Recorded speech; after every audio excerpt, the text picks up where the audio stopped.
The historic inauguration of the Council of Oecs Ministers of Youth and Sports marks the start of a new strategy to address developmental issues affecting youth in the Oecs region, according to Dr Didacus Jules, Director General of the Oecs.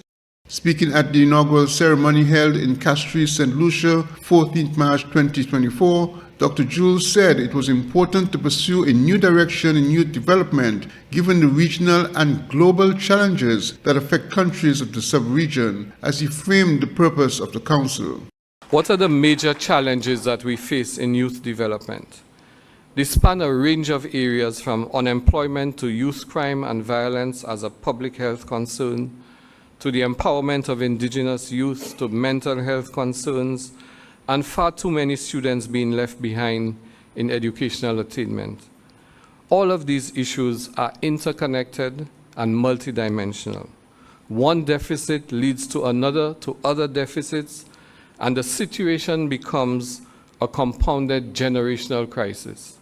In order to fulfill the goals of the revised Treaty of Bastille, Dr. Jules indicated it was important to prepare our youth to meet future challenges.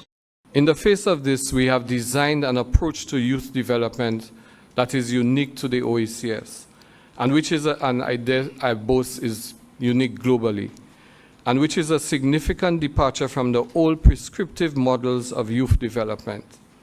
For too long, youth have been objects of youth development strategies designed by older folk who have not taken enough time to listen to the problems as perceived and experienced by the youth themselves, and to recognize the aspirations that they can articulate for themselves. The Oecs approach that was presented or will be presented to ministers by the youth themselves is one that has been refined over a couple of years and which draws on the best practices of various member states. It is not accidental that we have associated sport with the youth agenda, because we recognize the increasing interest of youth in sport. We have noted the spectacular accomplishments being made by our sportsmen and sportswomen. We see the attraction of popular sports to youth who otherwise would have been at risk, and the world of sports has created a virtual global arena of economic opportunity.